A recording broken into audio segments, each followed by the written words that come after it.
જય જિનેન્દ્ર. મંગલાચરણ કરી અને આપણે સમયસારનો સ્વાધ્યાય શરૂ કરીએ છીએ.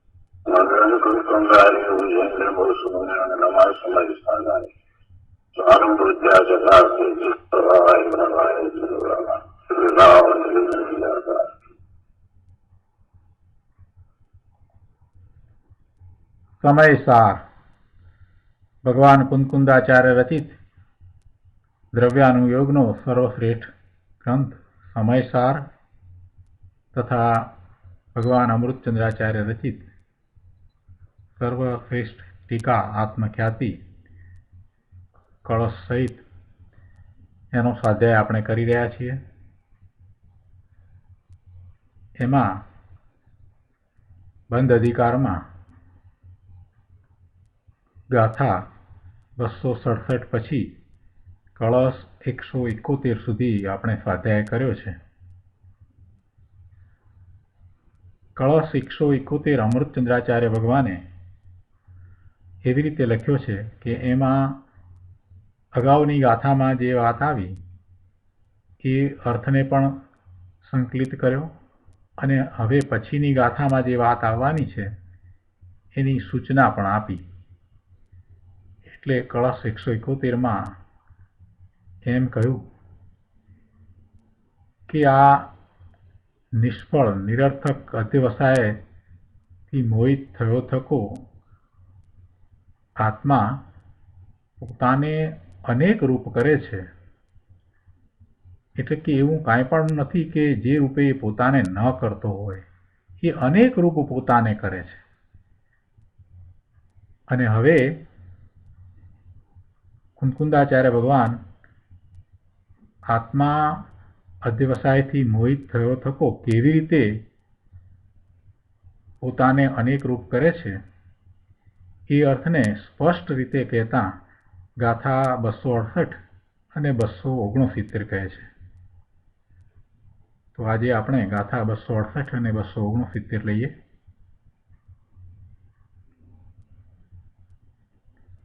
સર્વાન કરોતિ જીવો અધ્યવસાનેન તિર્યંગ નૈરઈકાન દેવમનુ ચાશ્ચ સર્વાન પુણ્યમ પાપમ ચ નૈકવિધમ ધર્મ અધર્મ ચ તથા જીવ અજીવૌ અલોક લોકમ ચ સર્વાન કરોતિ જીવ અધ્યવસાનેન આત્માનમ. બે ગાથા એક સાથે લીધી છે. ગુજરાતીમાં ગાથા લઈએ. તિર્યંચ નારક દેવ માનવ પુણ્ય પાપ વિવિધ જે તે સર્વરૂપ નિજને કરે છે જીવ અધ્યવસાનથી. વળી એમ ધર્મ અધર્મ જીવ અજીવ લોક અલોક જે તે સર્વરૂપ નિજને કરે છે જીવ અધ્યવસાનથી. 268માં આ જીવ તિર્યંચ નારક દેવ માનવ એવી જે ચાર ગતિ છે એવી પર્યાય રૂપે પોતાને માને છે, કરે છે, તેમજ પુણ્ય પાપ રૂપે પોતાને કરે છે, એમ એ સર્વરૂપ નિજને કરે છે એમ લીધું. અને આગળ 269માં એમ લીધું કે એ ધર્માસ્તિકાય અધર્માસ્તિકાય જીવ અજીવ લોક એટલે લોકાકાશ, અલોક એટલે અલોકાકાશ એમ સર્વરૂપ નિજને કરે છે. એટલે એ રીતે અનેક રૂપ આ આત્મા પોતાને કરે છે એ આ બંને ગાથામાં લેવામાં આવ્યું છે. અહીંયા ધર્મ અધર્મ કયું છે એટલે ધર્માસ્તિકાય અને અધર્માસ્તિકાય માટે લીધું છે. તો આપણે ગાથાનો અર્થ કરીએ. ગાથાના અર્થમાં અહીંયા કહે છે કે જીવ અદ્યવસાનથી તિર્યંચ નારક દેવ અને મનુષ્ય એ સર્વ પર્યાયો જીવ અદ્યવસાનેન તિર્યંગ નૈરેઇકાન દેવ મનુજાન ચ સર્વાન એ સર્વ પર્યાયો તથા અનેક પ્રકારના પુણ્ય અને પાપ એ બધા રૂપ પોતાને કરે છે. ચ નૈકવિદમ પુણ્યમ પાપમ સર્વાન કરોતિ. આ 268 ગાથાનો અર્થ કર્યો અને આગળ 269 ગાથાના અર્થમાં અહીંયા કહે છે કે વળી તેવી રીતે જીવ અદ્યવસાનથી તથા ચ જીવ અદ્યવસાનેન ધર્મ અધર્મ જીવ અજીવ અને લોક અલોક એ બધા રૂપ પોતાને કરે છે. ધર્માધર્મમ જીવૌ ચ અલોક લોકમ સર્વાન આત્માનમ કરોતિ. શું કહે છે કે જીવ અદ્યવસાનથી તિર્યંચ નારક દેવ અને મનુષ્ય એ સર્વ પર્યાયો તથા અનેક પ્રકારના પુણ્ય અને પાપ એ બધા રૂપ પોતાને કરે છે. વળી તેવી રીતે જીવ અદ્યવસાનથી ધર્મ અધર્મ એટલે ધર્માસ્તિકાય અધર્માસ્તિકાય જીવ અજીવ અને લોક અલોક એ બધા રૂપ પોતાને કરે છે. અદ્યવસાન કાંઈ કરતું નથી, એ એની અર્થક્રિયા કરતું નથી. જીવ જેવા ભાવે પરિણમે છે, વિભાવ ભાવે બીજાનું કાંઈક કરવાના ભાવે પરિણમે છે, એમાંનું કાંઈ એ અધ્યવસાન દ્વારા તો થતું નથી. એટલે કે પરનું એ કાંઈ પણ કરવા ઈચ્છે છે તો એવું કાંઈ થતું નથી, પરંતુ એને પોતાને કર્મનો બંધ પડે છે. અને જ્યારે પોતાને કર્મનો બંધ પડે છે તો પછી એની એવી પર્યાય પણ થાય છે. તિર્યંચ નારક દેવ મનુષ્ય એવી પર્યાયો પણ થાય છે. એટલે જીવ તો ભવના ભ્રમણ કરે છે અને પછી જે પર્યાયમાં જે કંઈ પ્રાપ્ત થાય છે, જેવું શરીર મળે છે અને જેવા પૂતગળો મળે છે, જેવા પૂતગળના સ્કંદ મળે છે, એ બધાને એ પોતા રૂપે કરે છે. એટલે પોતે એ રૂપે થાય છે, પોતે એમાં પોતાપણું કરે છે. અને સાથે આ ધર્માસ્તિકાય અધર્માસ્તિકાય જીવ અજીવ અને લોક અલોક એ બધા રૂપ પણ પોતે થાય છે. આ વાતને અમૃતચંદ્રાચાર્ય ભગવાન ટીકામાં સ્પષ્ટ કરે છે. ટીકામાં કહે છે કે જેવી રીતે આ આત્મા પૂર્વોક્ત પ્રકારે ક્રિયા જેનો ગર્ભ છે એવા હિંસાના અધ્યવસાનથી પોતાને હિંસક કરે છે. પહેલા જે રીતે વાત કરવામાં આવી એ પ્રમાણે ક્રિયા જેનો ગર્ભ છે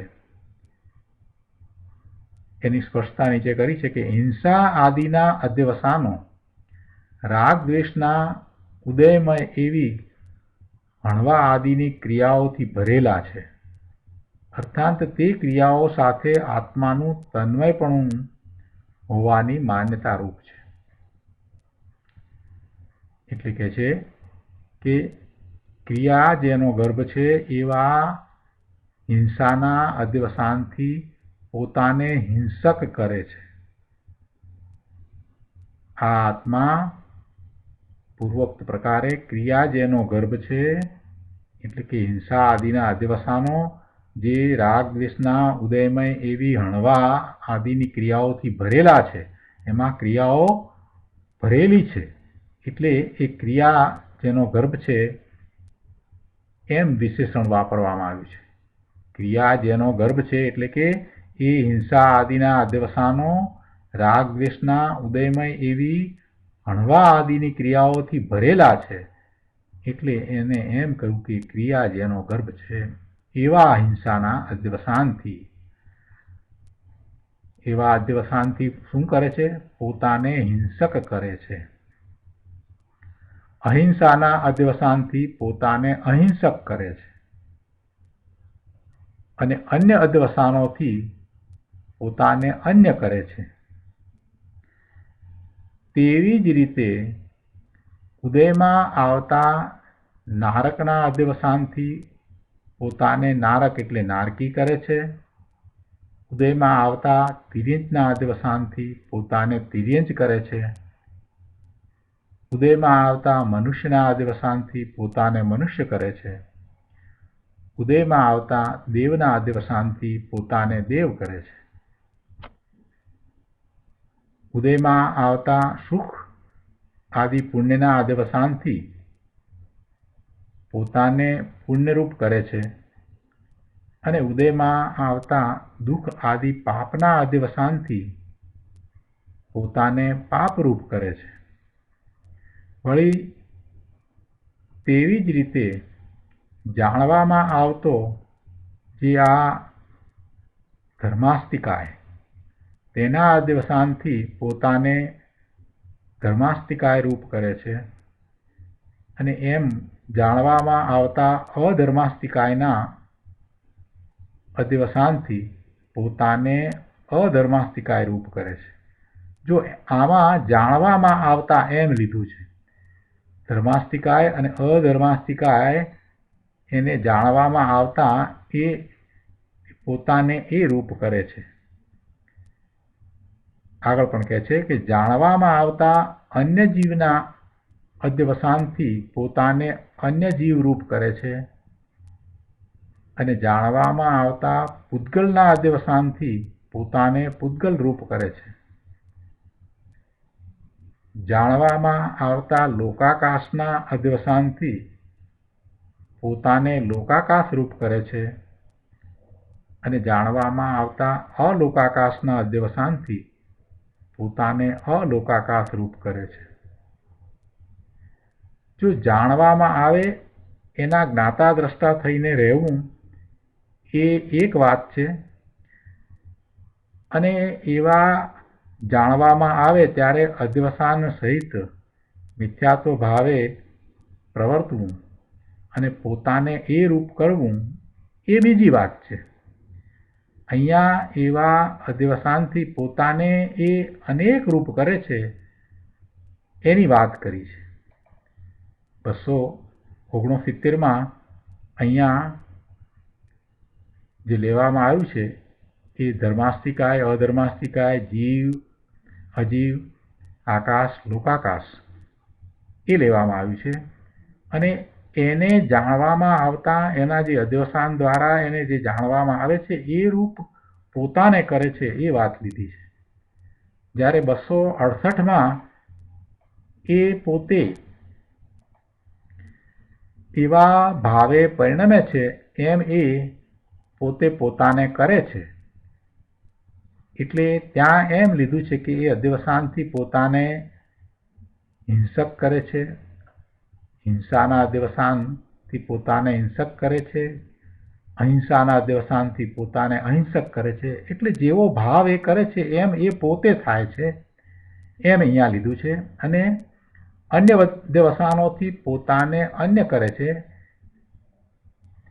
એ રીતે ઉદયમાં આવતો જે નારકનો અધ્યવસાન એટલે નારકી એ તો એની પર્યાય છે, નારકીની પર્યાય છે અને એવું એને નારકીને અનુરૂપ એવું શરીર મળે છે.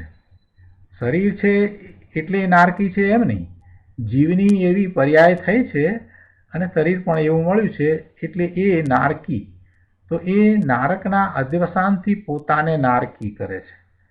હું નારકી છું એવું અધ્યવસાન એના દ્વારા પોતાને નારકી કરે છે. ઉદય એનો વર્તે છે ને, ઉદય એ પર્યાયનો વર્તે છે ને, એટલે એ જ રીતે ઉદયમાં એ તિર્યંચનો ઉદય છે એટલે એવી પર્યાય થઈ છે, તો ઉદયમાં આવતા તિર્યંચના અધ્યવસાનથી પોતાને તિર્યંચ કરે છે. તિર્યંચની પર્યાય છે, તિર્યંચનું શરીર મળ્યું છે અને એનો અધ્યવસાન એવો છે, એમ એ પોતે પોતાને તિર્યંચ કરે છે એટલે કે એ તિર્યંચ ભાવે પરિણમે છે. એ જ રીતે ઉદયમાં આવતા મનુષ્યના અધ્યવસાનથી પોતાને મનુષ્ય કરે છે. હવે જો એ જ્ઞાની હોય મનુષ્ય, એ પોતે મનુષ્ય થયો છે અને જ્ઞાની છે, તો એ કંઈ પોતાને મનુષ્ય કરતો નથી, એટલે કે પોતાને મનુષ્ય તરીકે માનતો નથી કે હું મનુષ્ય છું. હું તો ભગવાન આત્મા ત્રિકાળ જ્ઞાયક છું એમ માને છે, એમ શ્રદ્ધે છે. પણ એવું નથી કરતો, એવો અજ્ઞાની મિથ્યા દ્રષ્ટિ અહીંયા લીધો છે. એટલે એ તો જે ઉદયમાં આવે છે, વર્તમાન પર્યાય મનુષ્યની છે, શરીર પણ એને અનુરૂપ મનુષ્યનું મળ્યું છે, એટલે જે ઉદયમાં આવ્યું છે એ રૂપે પોતે અધ્યવસાન કરે છે કે હું મનુષ્ય છું, હું રમેશ છું, હું ડૉક્ટર છું. આ બધા જે એના ભાવ છે, આ જે અધ્યવસાન છે, એ મનુષ્ય તરીકેના છે, એમ એ પોતે પોતાને મનુષ્ય કરે છે. ઉદયમાં તો આવ્યું છે, પણ ઉદયમાં આવ્યું એટલે એને એમ કરવું એવું કાંઈ જરૂરી નથી. ઉદય તો એવી પર્યાયનો છે, પણ એથી કરીને કાંઈ એમ કરવું એવું જરૂરી નથી. એ વર્તમાન મનુષ્યની પર્યાયમાં પોતે જ્ઞાયક જ છે, બીજું કાંઈ નથી. પોતે સિદ્ધ સમાન ભગવાન આત્મા છે, એવા અધ્યવસાન સહિત જ્ઞાન રૂપે પરિણમી શકે છે. પણ આ મિથ્યા દ્રષ્ટિ જે ઉદયમાં આવ્યું છે, જે પર્યાય ઉદયમાં આવી છે, એ પ્રમાણે એવા અધ્યવસાનથી પોતાને એમ કરે છે. એટલે કે અહીંયા ઉદયમાં આવતા મનુષ્યના અધ્યવસાનથી પોતાને મનુષ્ય કરે છે અને ઉદયમાં આવતા દેવના અધ્યવસાનથી પોતાને દેવ કરે છે. હું દેવ, અમે આવા દેવ ને તેવા દેવ.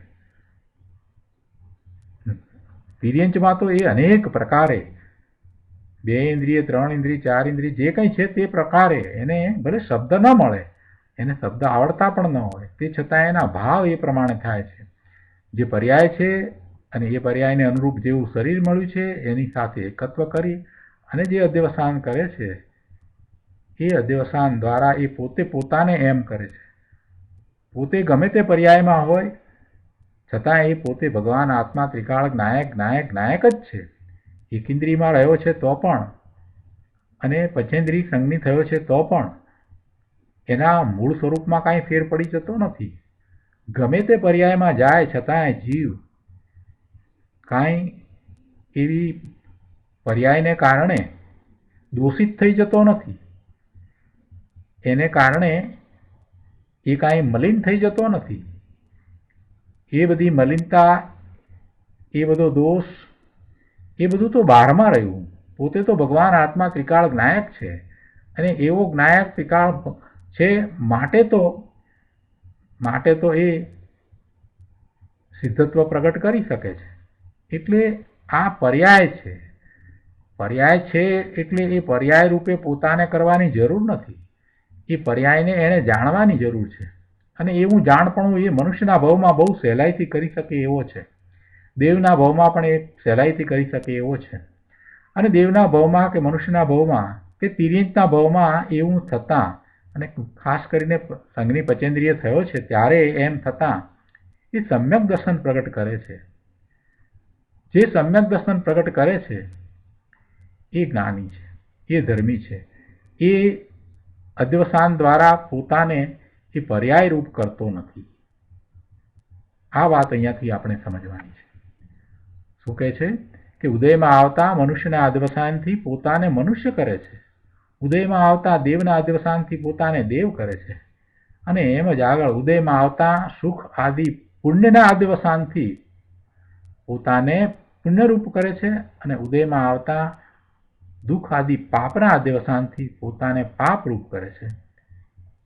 એ વાત 268માં કરવામાં આવી. 269ની વાત આપણે સહેજ વિસ્તાર કર્યો છે. હવે આપણે ભાવાર્થ લઈએ. ભાવાર્થમાં અહીંયા કહે છે કે આ અધ્યવસાન અજ્ઞાન રૂપ છે. તેથી તેને પોતાનું પરમાર્થ સ્વરૂપ ન જાણવું. આ જેટલા પ્રકારે અધ્યવસાન કહ્યા એ 4 ગતિના, પુણ્ય પાપના, અને અહીંયા ધર્માસ્તિકાય, અધર્માસ્તિકાય અને લોકાકાશ, અલોકાકાશના, જીવ અજીવના, એ બધા જે અધ્યવસાન કહેવામાં આવ્યા છે એ અધ્યવસાન અજ્ઞાનરૂપ છે. તેથી તેને પોતાનું પરમાર્થ સ્વરૂપ ન જાણવું. એક લીટીમાં બધી વાત પંડિતજીએ કહી દીધી કે એ બધું એ અધ્યવસાનથી જે માને છે, એ માન્યતા કરીને રહ્યો છે, એ એનું પરમાર્થે સ્વરૂપ ન જાણવું, એટલે કે એનું એ સ્વરૂપ નથી. પરમાર્થથી તો એનું સ્વરૂપ તો ત્રિકાળ નાયક છે, બીજું કાંઈ નથી. તે અધ્યવસાનથી જ આત્મા પોતાને અનેક અવસ્થારૂપ કરે છે. અર્થાત તેમનામાં પોતાપણું માની અને પ્રવર્તે છે. આ જે વાત કરવામાં આવી, જે અધ્યવસાનની વાત કરી, એ બધા અધ્યવસાનમાં એ પોતાપણું માનીને પ્રવર્તે છે, એમ એ પોતાને અનેક અવસ્થા રૂપે કરે છે. હવે આ ગાથા ઉપર પૂજ્ય ગુરુદેવે જે વિસ્તાર કર્યો છે એ આપણે લઈએ. દરેક વસ્તુ ઉપર ગુરુદેવે વિસ્તાર કર્યો છે, અને ખાસ કરીને જે 269ની ગાથામાં જે ધર્માસ્તિકાય, અધર્માસ્તિકાય, જીવ અજીવ અને લોકાકાશ અલોકાકાશની વાત આવી, એને પણ જરા વિસ્તારપૂર્વક સમજાવી છે. તો આપણે એ બધું પૂજ્ય ગુરુદેવના પ્રવચનમાંથી સમજીએ. પ્રવચન રત્નાકર ભાગ 8મો, પાના નંબર 172, ગાથા 268, 269, ગાથાર્થ ઉપરનું પ્રવચન. ગાથાના અર્થ ઉપર ગુરુદેવે ઘણી વાત કરી છે, એ આપણે લઈએ. ગુરુદેવ કહે છે કે જોયું, આમાં 4 ગતિ ભેગા પુણ્ય પાપના ભાવ, શુભ અશુભ ભાવ પણ નાખ્યા. 4 ગતિની સાથે પુણ્ય અને પાપના ભાવ, શુભ અને અશુભ ભાવને પણ એમાં લઈ લીધા છે. ખરેખર તો પોતે સ્વને જાણે, સ્વપ્રકાશી થાય ત્યારે પુણ્ય પાપ આદિ બધાયને જાણે એવો એનો પરપ્રકાશક સ્વભાવ છે. એનો સ્વભાવ કેવો છે કે જ્યારે એ સ્વને જાણે, સંકિતી થાય, ત્યારે એ બધાય પરને જાણે, પુણ્યને પણ જાણે ને પાપને પણ જાણે. એ વખતે પોતાને જે શુભ ભાવ આવ્યા છે એને શુભ ભાવ તરીકે, અશુભ ભાવ આવ્યા છે એને અશુભ ભાવ તરીકે, જ્ઞેય તરીકે જાણે. એના કર્તા તરીકે નહીં, એના સ્વામી થઈને નહીં. અને જગતના બધા પદાર્થોને પણ જ્ઞેય તરીકે જાણે. એ પદાર્થોમાં કાંઈ કરવાના ભાવ સાથે કે પદાર્થોને ભોગવવાના ભાવ સાથે નહીં, કે પદાર્થોને અન્ય રૂપે એટલે મિથ્યા ભાવે મોહિત થઈને એમ નહીં, પરંતુ એને જ્ઞેય તરીકે જાણે. પણ એવું ક્યારે થાય? એવું તો ત્યારે થાય કે જ્યારે એ સ્વને જાણે, ત્યારે એ સ્વપ્રકાશી થાય, ત્યારે એ બધાને જાણે, એટલે એમ એ પર પ્રકાશક થાય. સ્વભાવ તો એવો છે, સ્વભાવ તો સ્વ પર પ્રકાશક છે, પણ વર્તમાનમાં મિથ્યાત્વ સહિત છે. ત્યારે એ પરને જાણે છે, એમ જે આપણે કહીએ છીએ, એ પરને જાણે છે, એ કંઈ પરમાર્થે પરને નથી જાણતો. એ પરને જાણે છે તો એમાં એ એકત્વ, મમત્વ, ઇષ્ટ અનિષ્ટ બુદ્ધિ કરીને એને જાણે છે. કે આ કોમ્પ્યુટર, તો પછી કોમ્પ્યુટર મારું છે એમ એને જાણે છે. આ ડેસ્ક, તો કે આ ડેસ્ક મારું છે, ડેસ્ક ઉપર હું કામ કરું છું એમ એને જાણે છે. જ્યારે ખરેખર તો પરમાર્થે તો એને કેવી રીતે જાણવાનું હતું કે આ કોમ્પ્યુટર છે એ તો પૂતગલનો સ્કંદ છે, અને એ સ્કંદ જે છે એનો જેટલો કાળ છે એટલો સમય માટે એ સ્કંદ રહેશે, પછી પરમાણુઓ છૂટા પડી જશે, એમ એને જાણવાનું હતું. એને બદલે એ કેવી રીતે જાણે છે કે આ કોમ્પ્યુટર છે ને મારું છે ને એને હું વાપરું છું ને એનાથી મને લાભ થાય છે. એટલે એ જાણ્યું કહેવાય નહીં. એ સાચા અર્થમાં પરમાર્થે એને જાણતો નથી. પરમાર્થે જાણપણું તો ત્યારે જ થાય કે જ્યારે સ્વને જાણે, એને સમ્યક દર્શન થાય. જ્યારે સ્વને જાણે ત્યારે જગત આખાને એ જેમ છે તેમ જાણે, એમ એ પરપ્રકાશક પણ છે. એ વાત ગુરુદેવે આગળની ગાથામાં પણ કરી અને અહીંયા પણ એ વાત લીધી છે. શરૂઆતમાં જ એ વાત લઈ લીધી છે. અહીંયા શું કહે છે કે ખરેખર તો પોતે જીવ પોતે ભગવાન આત્મા છે ને એ સ્વને જાણે સ્વપ્રકાશી થાય ત્યારે આ બધા પુણ્ય પાપ આદિ બધાને જાણે એવો એનો પરપ્રકાશક સ્વભાવ છે. પરંતુ એના વગર એટલે સ્વને પ્રકાશ્યા વગર કેવળ પરપ્રકાશક સૌને જાણે છે પણ તે યથાર્થ નથી. એ જાણપણું યથાર્થ નથી, જેમ છે એમ નથી. ભગવાનના જ્ઞાનમાં આવ્યું છે એવું એ જાણપણું નથી. એ જાણપણું તો એની મિથ્યા માન્યતા સહિતનું જાણપણું છે.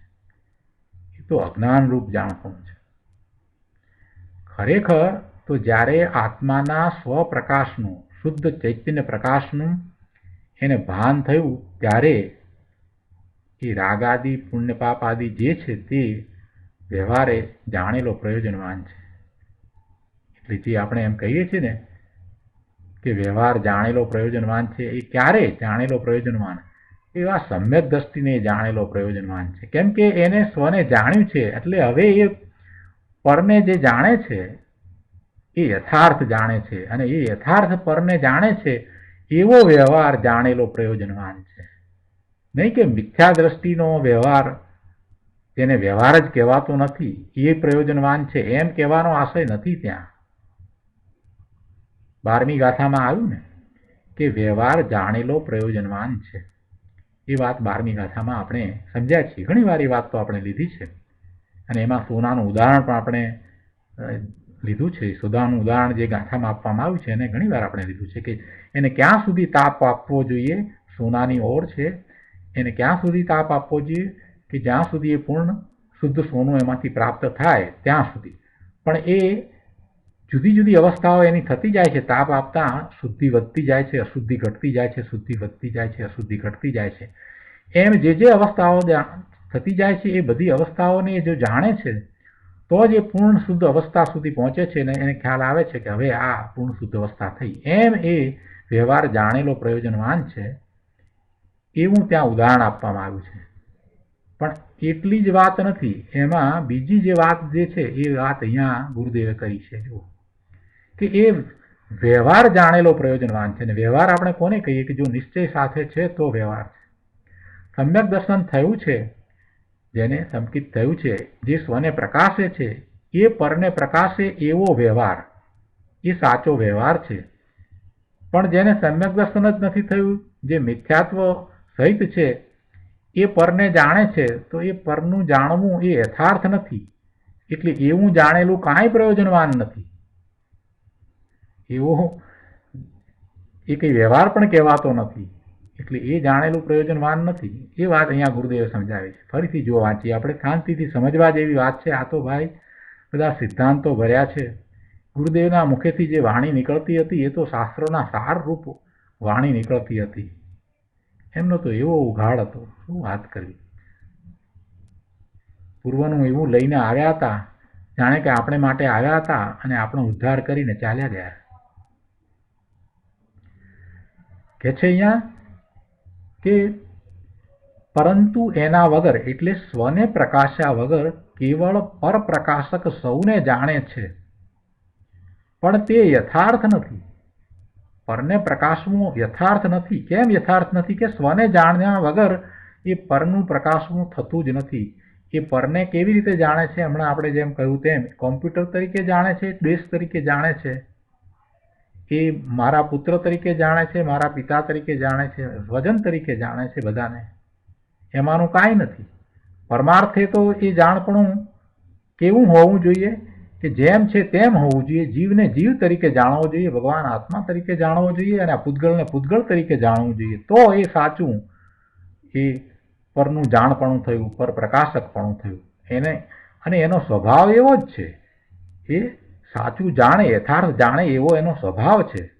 પણ એવો સ્વભાવ થતાં એને પહેલાં તો સ્વને જાણપણું થાય છે. એટલે સ્વને જાણે છે ત્યારે એ સ્વપ્રકાશક થાય છે, ત્યારે એ યથાર્થ પરપ્રકાશક થાય છે. આવું જ વસ્તુનું સ્વરૂપ છે. એટલે અહીંયા કહે છે કે પરંતુ એના વગર એટલે સ્વને પ્રકાશ્યા વગર, સ્વને જાણ્યા વગર, કેવળ પરપ્રકાશક સૌને જાણે છે એટલે બધાને જાણે છે, પણ એ પરનું જાણપણું, એવું પરપ્રકાશકપણું છે તે યથાર્થ નથી. અને આગળ વાત કરી કે ખરેખર તો જ્યારે આત્માના સ્વપ્રકાશનું, શુદ્ધ ચૈતન્ય પ્રકાશનું એને ભાન થયું, ત્યારે આ રાગ આદિ, પુણ્ય પાપ આદિ જે છે તે વ્યવહારે જાણેલો પ્રયોજનવાન છે. જ્યારે સમ્યક દર્શન થયું ત્યારે સાથે રહેલો રાગ છે ને એને એ જાણે છે, તો એને વ્યવહાર કહેવામાં આવ્યો છે, અને એ વ્યવહાર જાણેલો પ્રયોજનવાન છે. ગમે તે જાણેલું છે એ પ્રયોજનવાન નથી. મિથ્યાત્વ સહિત જાણેલું છે એ કાંઈ પ્રયોજનવાન નથી. જ્યારે એને બદલે એ રાગાદિ કરેલો પ્રયોજનવાન છે એમ અજ્ઞાની માને છે. અનેક પ્રકારના શુભ અશુભ ભાવને કરું, પુણ્ય ભાવ કરું, પાપ ભાવ કરું, આ કરું ને તે કરું એમ કરવાના મિથ્યા અહંકાર વડે તે સર્વરૂપ પોતાને કરે છે. આવી વાત છે. ગુરુદેવ પોતે સમજાવે છે અને બધો યશ કુંદકુંદાચાર્ય ભગવાનને, અમૃતચંદ્રાચાર્ય ભગવાનને આપે છે અને કહે છે કે આ જુઓ કેવી ગજબ શૈલી છે. અમૃતચંદ્રાચાર્ય ભગવાને ટીકા લખી છે ને. આગળ પણ કહે છે કે તે જ પ્રમાણે મિથ્યા અધ્યવસાયથી ધર્મ એટલે ધર્માસ્તિકાય, અધર્મ એટલે અધર્માસ્તિકાય આદિ જે 6 દ્રવ્યો છે તે સર્વરૂપ પોતાને કરે છે. ધર્માસ્તિકાય, અધર્માસ્તિકાય, જીવ, અજીવ, લોકાકાશ, અલોકાકાશ. અહીંયા કાળ નથી લીધું, એને બદલે જીવ અને અજીવ બંને લીધા છે. જે રીતે જે લેવું જોઈએ એ રીતે બરાબર લીધું છે. કેમ કે એ જીવ એ રૂપે પોતાને કરે છે ને, અસ્તિકાય છે ને, જે એ અસ્તિકાયની વાત લીધી છે. એટલે જીવ છે તો પોતે જીવ છે અને બીજો જીવ છે તો બીજા જીવ રૂપે પોતાને કરે છે, એમ જીવ માટે લીધું છે. અને અજીવ માટે એ રીતે લીધું છે કે અજીવના ભાવે પોતે થાય છે એમ પોતાને કરે છે. અને આ બધાની વિસ્તારથી સમજ ગુરુદેવે આગળ આપી છે.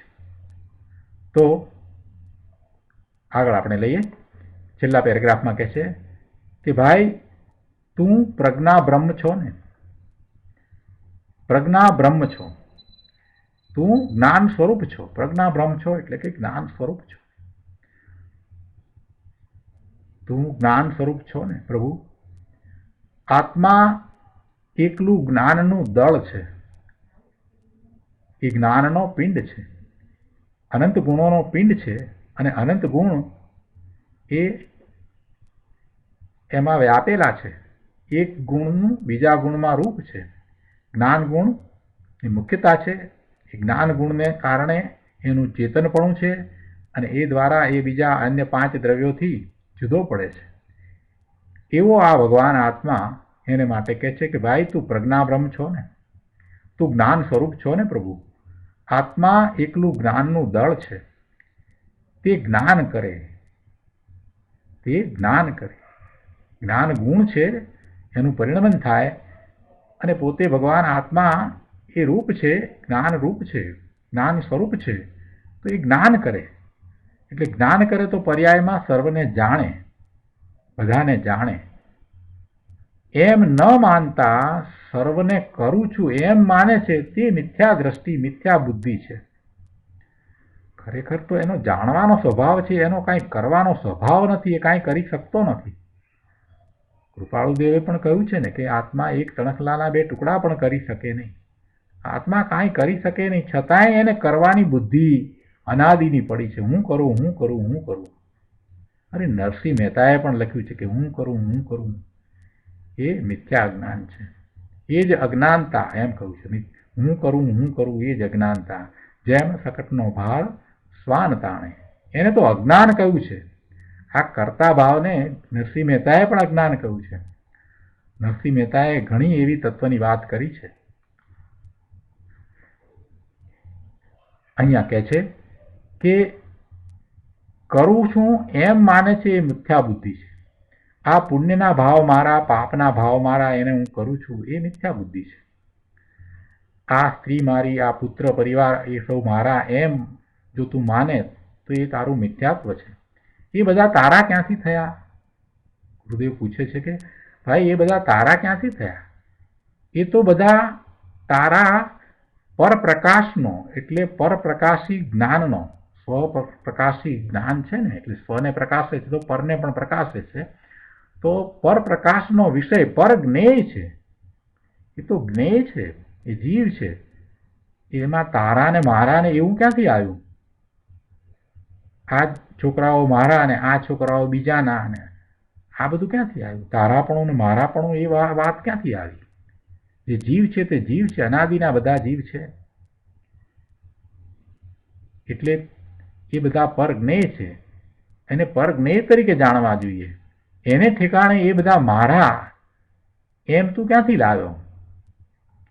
હું ઘરનો માલિક, હું સ્ત્રીનો માલિક, હું સ્ત્રીનો સ્વામી, હું પૈસાનો માલિક એમ માને, પણ કોણ માલિક? પ્રભુ તું તો એકલા જ્ઞાન સ્વરૂપનો માલિક છે.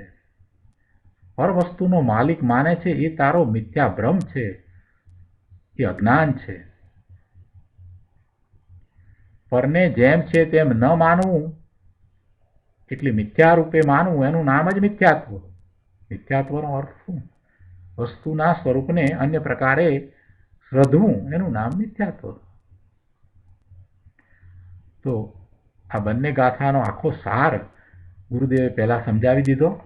અને સૌથી મહત્વની વાત તો એ છે કે સ્વ પર પ્રકાશકપણું કઈ રીતે છે અને એમાં વ્યવહાર જાણેલો પ્રયોજનવાન છે એની સાથે પરપ્રકાશકપણાને લઈ અને આખી વાત સમજાવી.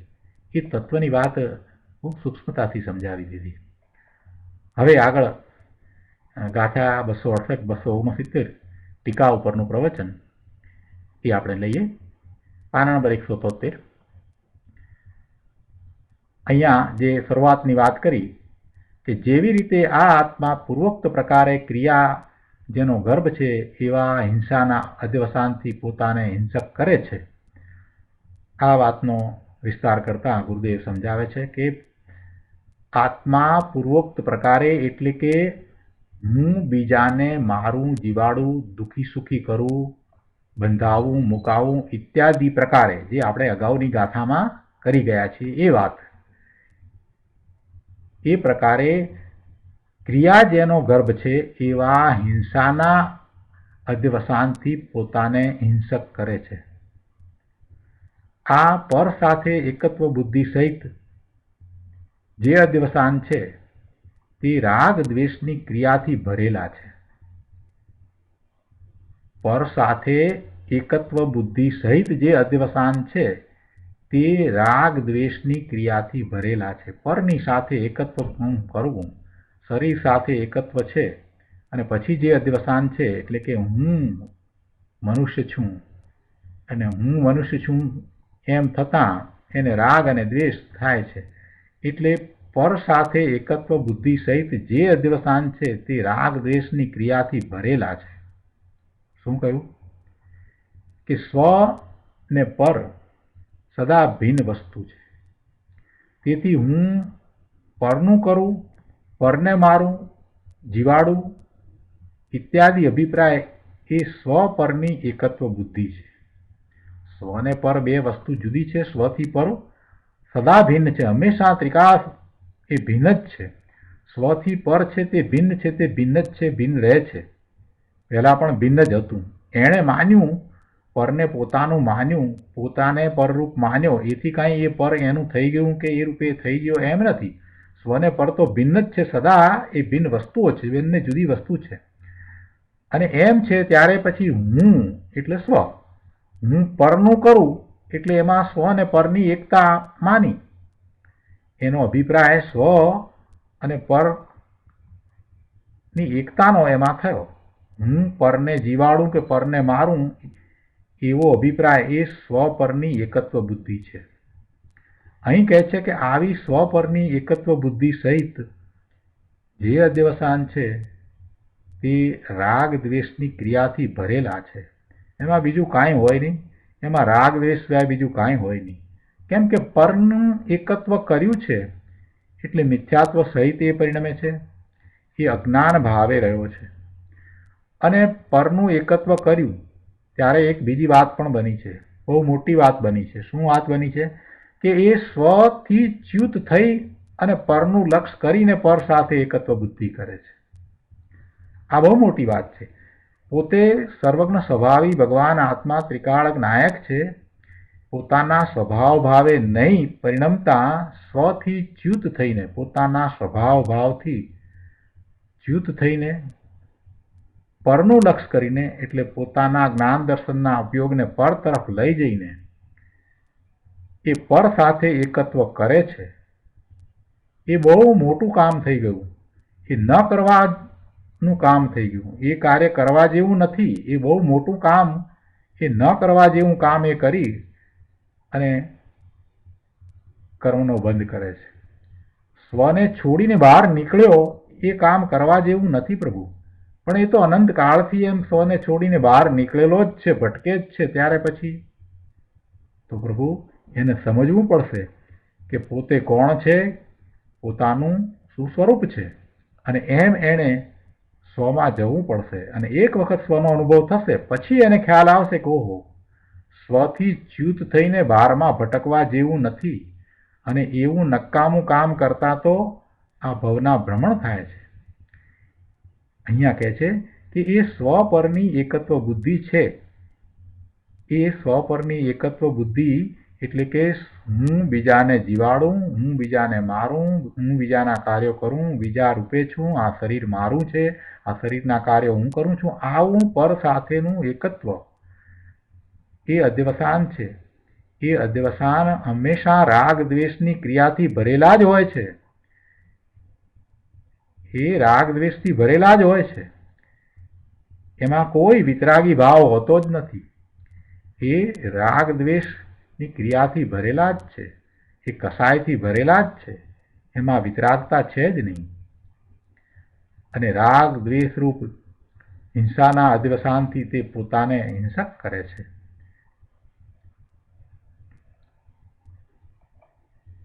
આગળ ત્રીજા પેરેગ્રાફમાં કહે છે કે શું કીધું કે ભગવાન આત્મા ચૈતન્ય મૂર્તિ પ્રભુ અખંડ એક જ્ઞાયક ભાવ માત્ર વસ્તુ છે. તેમાં દ્રષ્ટિ પ્રસરતા પર્યાયમાં સમ્યક દર્શન જ્ઞાન ચારિત્રરૂપ વિતરાગ ભાવ પ્રસરે છે. ભગવાન આત્મા એ ત્રિકાળ શુદ્ધ છે.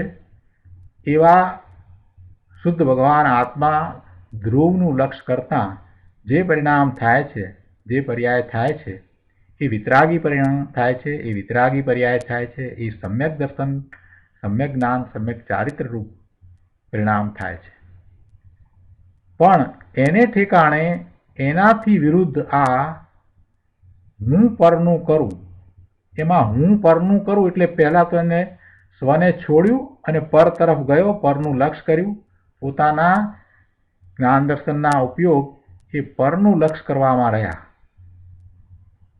અને સાથે ભાવ હું કંઈક કરી શકું, પરનું કરી શકું છું એવો ભાવ, પરમાં કરવાની બુદ્ધિ. પોતે પરમાં પહોંચી શકતો નથી અને પોતાનો ભાવ પણ એ નિરર્થક છે. એ પર સુધી પહોંચતોય નથી. પર સુધી એ ભાવ પહોંચતોય નથી. છતાંય હું પરનું કરું. પરના પ્રાણોને, પાંચ ઇન્દ્રિય, મન, વચન, કાય, બળ, શ્વાસોશ્વાસ ને આયુષ્ય, એવા 10 પ્રાણ છે ને મનુષ્યને, એવા 10 પ્રાણ છે. તો એવા પ્રાણોને હું હણું કે એની રક્ષા કરું, પ્રાણોની રક્ષા કરું કે પ્રાણોને હણું ઇત્યાદિ પ્રકારે રાગ દ્વેષની ક્રિયાથી જે ભરેલા છે એવા અધ્યવસાન એ કરે છે. તે અનાદિથી એવા અધ્યવસાન કરે છે. એ અનાદિથી પોતાને રાગ દ્વેષ રૂપ કરે છે. એમ એ હિંસક કરે છે. એમાં પોતાની હિંસા થાય છે, પોતાના સ્વભાવ ભાવની હિંસા થાય છે. અને એમાં જે અધ્યવસાન છે એવા અધ્યવસાને વર્તતા પોતાને કર્મનો બંધ પડે છે. ખરેખર તો પોતે ત્રિકાળ વિતરાગ સ્વભાવે છે, પણ એવા એ વિતરાગ સ્વભાવને ભૂલીને તે પોતાને હિંસક કરે છે.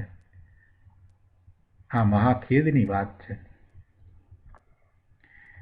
આગળ પણ કહે છે કે તેવી ક્રિયા જેનો ગર્ભ છે એવા અહિંસાના અધ્યવસાનથી પોતાને અહિંસક કરે છે. જેમ અહિંસકની વાત કરી એ જ રીતે પોતાને અહિંસક કરે છે. એટલે એને એવા અધ્યવસાન થાય છે કે હું બીજાને બચાવું છું, જીવાડું છું, એમ એ અધ્યવસાનથી પોતે એવા ભાવે થાય છે. એમ એ અધ્યવસાનથી પોતાને અહિંસક કરે છે. પોતે ન તો હિંસક છે કે ન તો અહિંસક છે, પોતે તો ભગવાન આત્મા જ્ઞાયક છે.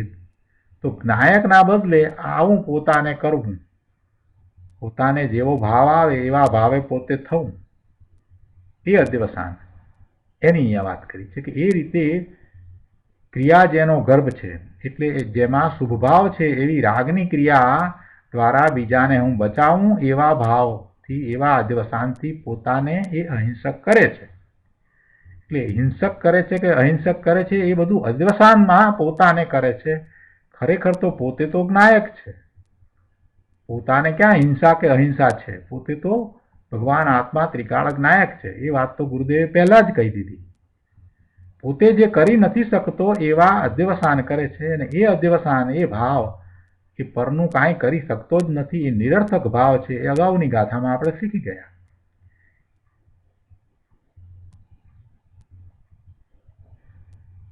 આગળ અહીંયા 175માં પાના ઉપર બીજા પેરેગ્રાફમાં કહે છે કે પરજીવોની દયા પાળવાનો જે ભાવ છે તે પુણ્ય ભાવ છે, પણ તેમાં પરજીવોની દયા હું પાળી શકું છું એવો જે પરના એકત્વ સહિત અધ્યવસાય છે તે મિથ્યાત્વના મહાપાપ રૂપ છે. અને તે વડે જીવ પોતાને અહિંસક એટલે પાપરૂપ કરે છે. અહીંયા અહિંસક લીધું છે ને, એટલે પહેલી દ્રષ્ટિએ તો કોઈને લાગે કે અહીંયા એ હિંસક હોવું જોઈએ. ના, એમ નથી. દયાનો ભાવ છે ને, દયાનો ભાવ છે એટલે અહિંસાનો ભાવ છે. પરજીવોની દયા પાળવાનો જે ભાવ છે તે પુણ્ય ભાવ છે, પણ તેમાં પરજીવોની દયા હું પાળી શકું છું એવો જે પરના એકત્વ સહિત અધ્યવસાય છે એ મિથ્યાત્વ છે. ખરેખર એ કંઈ કરી શકતો નથી, પરજીવને જીવાડી શકતો નથી, પરની દયા પાળી શકતો નથી. એટલે એ પરના એકત્વ સહિતનો અધ્યવસાય એ મિથ્યાત્વ છે, અને એ મિથ્યાત્વ મહાપાપરૂપ છે. અને એવા મિથ્યત્વના મહાપાપને કારણે એ વડે એ જીવ પોતાને અહિંસક કરે, પણ એ અહિંસક કરે છે સાથે શું થાય છે? એ પોતાને પાપરૂપ કરે છે. પોતે માને છે કે હું અહિંસક છું, હું દયા પાળું છું, પણ ખરેખર તો એ મિથ્યાત્વનું પાપ વહોરી લે છે. જે નથી એવી માન્યતા દ્વારા મિથ્યાત્વના ભાવે પરિણમે છે. એમાં એને અહમ છે, એમાં એને અહંકાર પડ્યો છે કે હું અહિંસક છું. એવો અહંકાર કાઢી નાખીએ તો પણ મિથ્યાત્વ તો રહ્યું જ, કે જે કરી નથી શકતો એ હું કરી શકું છું, એ હું કરું છું, દયા પાળું છું, પરની દયા પાળું છું, પરને જીવાડું છું, એ મિથ્યાત્વ તો છે જ, અને મિથ્યાત્વ તો પાપ જ છે. મિથ્યાત્વને તો મોટામાં મોટું પાપ જ કહ્યું છે. એટલે એ રીતે અહીંયા પોતાને અહિંસક એટલે પાપરૂપ કરે છે એમ અહીં કહે છે. બહુ શાંતિથી આ વાંચવા જેવું છે. પહેલી દ્રષ્ટિએ આપણને એમ લાગે કે અહીંયા આ કંઈક લખવામાં ભૂલ થઈ હોય, પણ એમ નથી, બરાબર જ છે. મહાપાપરૂપ મિથ્યાત્વ ભાવે પરિણમવું એ મહાપાપરૂપ છે. બહુ સરસ વાત કરી છે ગુરુદેવે. એક વાત, એક શબ્દ તોડીને મૂક્યો છે, અને એક વાત બહુ સુંદરતાથી કરી છે, સરસ રીતે સમજાવી દીધું છે. આ જ પાના ઉપર આગળ છેલ્લી લીટીમાં કહે છે કે અન્ય અધ્યવસાનોથી પોતાને અન્ય કરે છે. જો હવે અન્યને અહીંયા વિસ્તાર કરીને સમજાવે છે. અન્ય અધ્યવસાનોથી પોતાને અન્ય કરે છે. હવે એ વાત સમજાવે છે. શું કહે છે?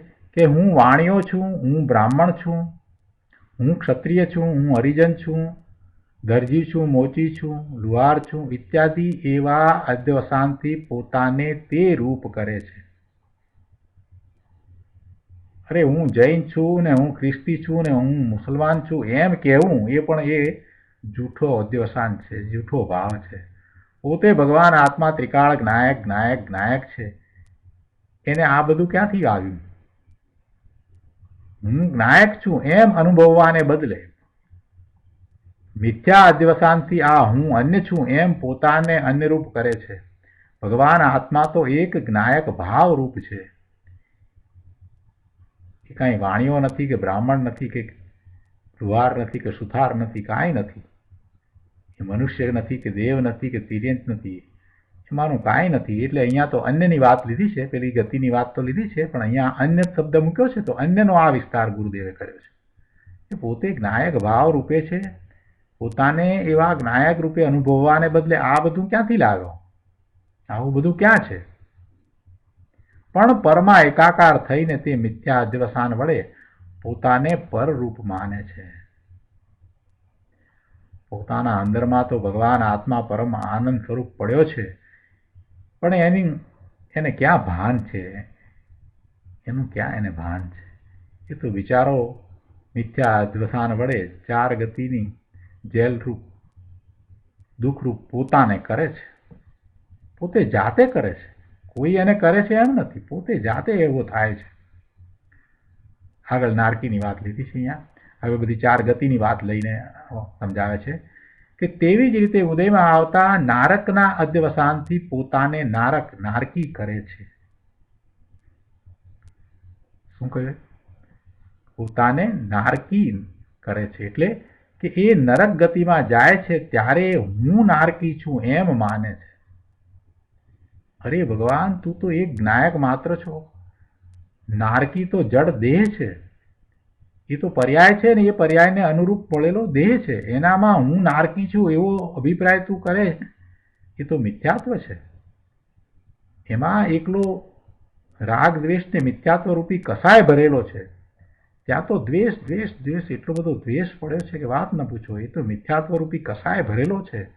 તું ક્યાં એવો છો? તું તો ભગવાન આત્મા જ્ઞાયક છો ને. તું તો જ્ઞાન આનંદનો દરિયો છો ને. તું તો સુખનો સાગર છો ને. તું ક્યાં નારકી છો? આ નારકીપણું એ તો પર્યાય છે, અને એ શાશ્વત રહેવાવાળી પર્યાય પણ નથી. એનો સ્થિતિબંધ પૂરો થતાં એ પર્યાય પણ ચાલી જવાની છે. અને સાથે મળેલું આ શરીર નારકીનું શરીર, એ શરીર પણ છૂટી જવાનું છે. વિક્રિય શરીર મળ્યું છે ને નારકીને. દેવોને નારકીને વિક્રિય શરીર હોય, એ પણ છૂટી જવાનું છે. એ દેહ તારો નથી, તું એ રૂપે નથી. ગુરુદેવ શું વાત સરસ રીતે સમજાવે છે. કરે ભાઈ, એ તો મિથ્યા અભિપ્રાય છે, અને એમાં એકલો દ્વેષ ભરેલો છે. મિથ્યાત્વ રૂપી કસાય ભરેલો છે. મિથ્યાત્વ એ કસાય છે ને, કસાયના ભેદમાં મિથ્યાત્વ આવી જાય છે. જો કસાયના ભેદમાં મિથ્યાત્વ આવી જાય છે. સ્થિતિ અને અનુભાગ એટલે રસનો બંધ કસાયથી પડે છે, અને પ્રકૃતિ અને પ્રદેશનો બંધ યોગથી પડે છે. એ વાત આપણે જાણીએ છીએ. અહીંયા આગળ કહે છે કે ઉદયમાં આવતા નારકના અધ્યવસાનથી એમ કહીને અહીં એમ પણ સિદ્ધ કરવું છે કે તું નારકીપણે પણ અનંતવાર ઉપજ્યો છે, અને ત્યારે હું નારકી છું એવો અધ્યવસાય કરીને તે તારા જીવને હણી નાખ્યો છે. એટલે કે તારા ભાવને હણી નાખ્યો છે. શું કહ્યું? એનો અર્થ એવો થાય કે તું નારકીપણે જન્મ્યો જ હોવો જોઈએ. કેમ કે ઉદયમાં આવતા નારકના અધ્યવસાનથી, એટલે નારકીની પર્યાય એ ઉદયમાં આવી, એ નરક ગતિમાં ગયો ત્યારે એ પર્યાય ઉદયમાં આવી ને, તો એવા ઉદયમાં આવતા એ નારકપણાના એ ગતિમાં જે છે, એ સાથે શરીર પણ મળ્યું છે, એ બધું જે ઉદયમાં આવ્યું છે, એ પ્રાપ્ત થયું છે. એ વખતે તને એવો અધ્યવસાન છે કે હું નારકી છું એમ. એ નારકના અધ્યવસાનથી એમ કરીને વાત કરી છે. ત્યાં તું નારકીપણે પણ અનંતવાર ઉપજ્યો છે એ વાત નક્કી થઈ જાય છે, સિદ્ધ થઈ જાય છે કે હા એમ હોવું જ જોઈએ. એટલે આ નારકીની ગતિ હોવી જોઈએ એ વાત પણ એમાં તો સિદ્ધ થઈ જાય છે. અને આ જીવ પણ નારકી થયો છે એ વાત પણ સિદ્ધ થઈ જાય છે. પણ છતાં મૂળ વાત ઉપર આવીએ તો હું કાંઈ નારકી નથી. હું ભગવાન આત્મા ત્રિકાળ નાયક છું. એવો તારો જે ભાવ છે એને તો તે હું નારકી છું એવા અધ્યવસાન દ્વારા હણી નાખ્યો. ભાઈ, એ રીતે તું નારકી પણ નથી, તું તો ભગવાન આત્મા છો, ત્રિકાળ નાયક છો.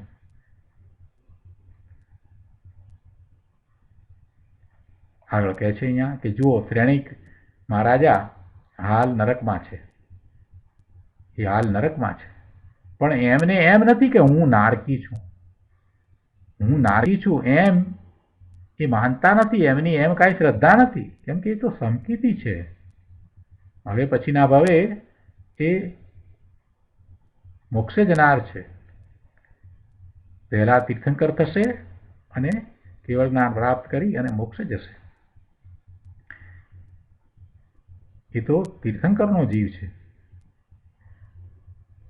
શું કહે છે કે એ શ્રેણિક મહારાજા હાલ નરકમાં છે, પણ એમને એમ નથી કે હું નારકી છું. અંદર નિર્મળ આનંદનો નાદ છે, એને અનુભવ્યો છે, ભાળ્યો છે. એટલે હું જ્ઞાન આનંદ સ્વરૂપી ભગવાન આત્મા છું એમ પોતાને અનુભવે છે. આ તો પર્યાય છે, આ તો નારક પર્યાય છે. એ પર ચીજ છે, એ વિનાશી પર ચીજ છે. એનો તો હું જાણનાર માત્ર છું, પણ હું નારકી એ પર્યાય રૂપ નથી. હું ભગવાન આત્મા જ્ઞાન આનંદ સ્વભાવી છું, જ્ઞાન આનંદ સ્વરૂપી છું. એવું જ મારું સ્વરૂપ છે. અને આ જે નારક પર્યાય છે એનો તો હું જાણનાર માત્ર છું, એમ એ શ્રેણિક મહારાજાનો જીવ પોતાને માને છે, અનુભવે છે. જો માન્યતામાં કેટલો મોટો ફેર પડી જાય. નારકી પોતાને નારકી માને એવા અધ્યવસાન સહિત થાય, અને એ જ સાથે બીજા નારકી જે સમકીતી છે એ પોતાને ભગવાન આત્મા માને. કેટલો મોટો ફેર છે, માન્યતામાં મોટો ફેર. આ વાત સમજવાની છે. તો આજનો સ્વાધ્યાય આપણે અહીંયા સુધી રાખીએ છીએ.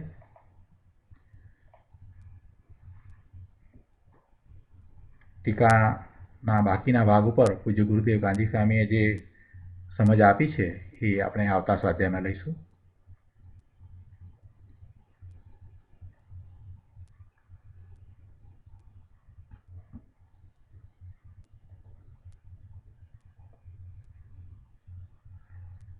હવે આજના સ્વાધ્યાય સંબંધી પ્રભુ આપના પ્રતિભાવ અથવા પ્રશ્ન હોય તો આપણે વિચાર કરીએ.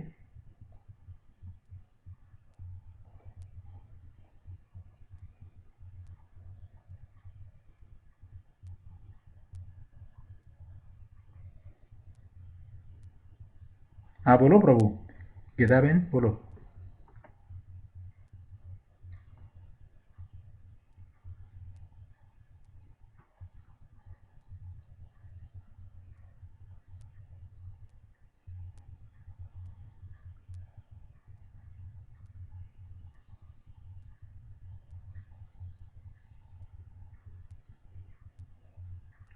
સ્વને જાણ્યા બરાબર છે. એકલું પરને જાણી શકે એમ ન થાય, પરને ન જાણી શકે. એ ખોટું, બધું એ ખોટું. કેમ કે એમાં દ્રષ્ટિ જ ખોટી હોય. સ્વને જાણે ત્યારે જ દ્રષ્ટિ સાચી થાય. બાકી તો બધું આ રીતે જ જાણે, રાગ સહિત જ જાણે કે આ કોમ્પ્યુટર ને આ હું ને આ મારા પત્ની ને આ મારા બાળકો ને આ મારા પતિ.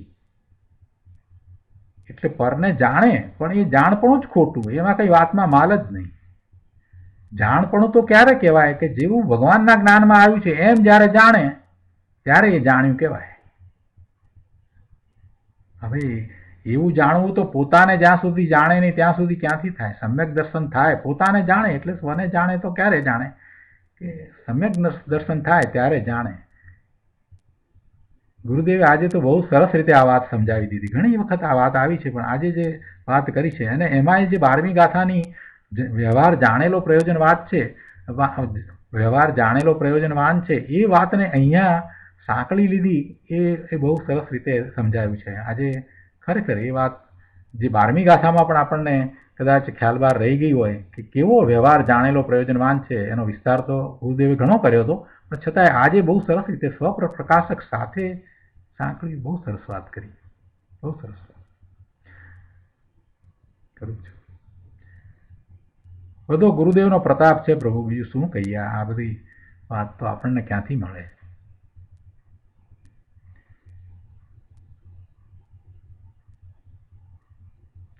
જન્મ જયંતિ હવે નજીક આવી રહી છે એટલે આપણે તો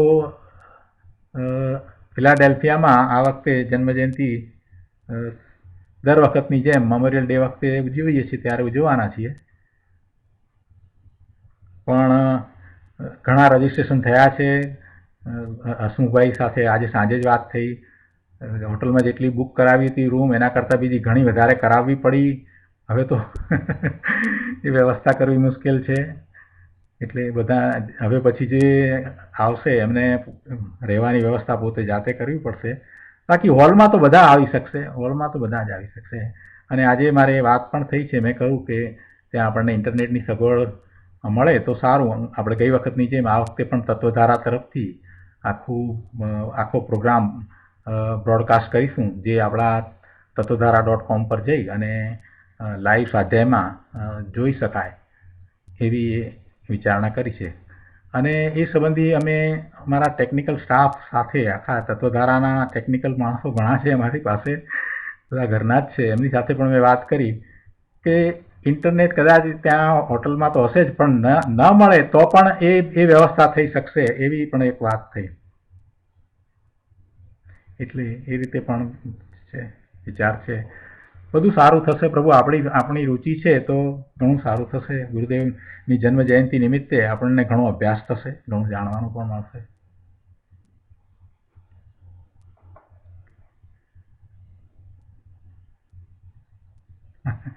હવે મેં આજે જ હસમુખભાઈએ મને પૂછ્યું ને મેં કીધું હું તમને 2 દિવસ પછી લખીને મોકલું છું. જો મેં આ સબ્જેક્ટ તૈયાર રાખ્યો છે અને એનું હેડિંગ પણ તૈયાર રાખ્યું છે. આ તમે સહેજ જોશો તો શરૂઆત આપણે કરી છે, સમ્યક દર્શનથી શરૂઆત કરી છે.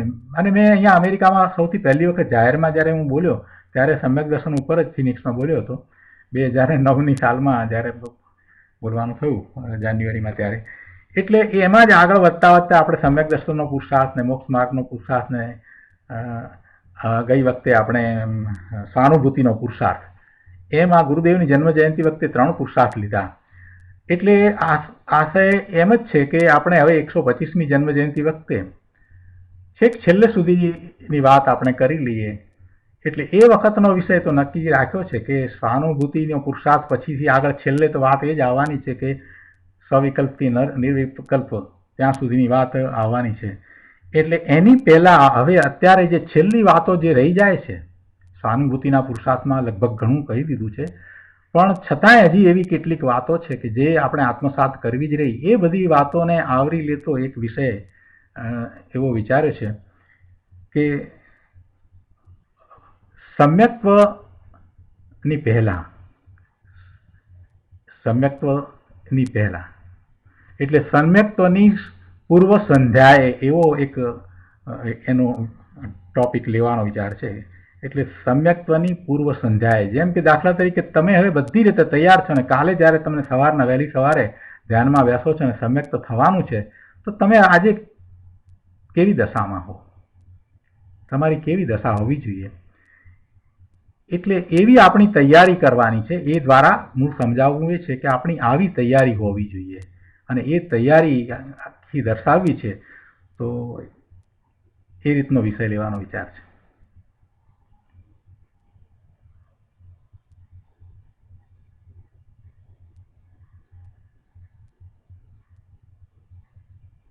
બહુ સરસ, તમે આવશો આનંદ થશે. જે લોકોથી નહીં આવી શકાય એમને માટે પણ લગભગ તો આપણે આ તત્વધારા દ્વારા આખું લાઈવ પ્રસારણ કરીશું જ, બ્રોડકાસ્ટ કરીશું જ. ઇન્ટરનેટ નહીં હોય તો મારે આજે જ પૌરાંગ સાથે વાત થઈ છે, એ પ્રમાણે આપણે બીજી રીતે ડોંગલથી ઇન્ટરનેટની પણ વ્યવસ્થા કરી લઈશું. ખરીદી લઈશું એટલું ઇન્ટરનેટ, એટલા દિવસ માટેનું ડોંગલ લઈને પણ ગમે તેમ કરીને એક બધાને એનો લાભ મળી શકે. કેમ કે રાજુભાઈ હશે, રાજુભાઈના પણ એ પણ કંઈક સરસ ટોપિક લઈને આવે છે, ભણાવે છે સારું, એટલે બધાને એનો પણ લાભ મળે. અને બાળકોના પણ પ્રોગ્રામ હશે એટલે બાળકોને પણ એ જોવા મળે. અને આખો પ્રોગ્રામ એ રીતે હસમુખભાઈ ગોઠવે છે કે જેમાં આપણે ગુરુદેવનો ગુણાનુવાદ કરીએ છીએ, ગુરુદેવ પ્રત્યે ભક્તિ અને ગુરુદેવના પ્રવચન પણ એમાં રાખીએ છીએ. બહુ સરસ રીતે આખો પ્રોગ્રામ કરીએ છીએ. તો આખો સમગ્ર પ્રોગ્રામ જો લાઈવ બ્રોડકાસ્ટ થાય તો બધાને લાભનું કારણ થાય.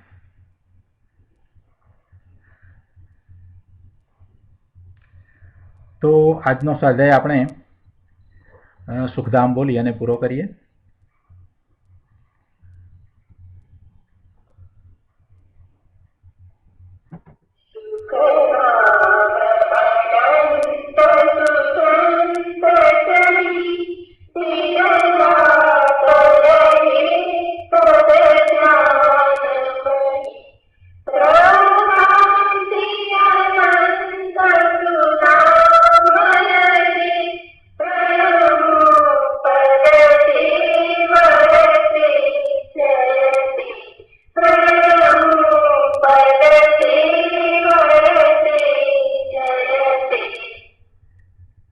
જય જિનેન્દ્ર.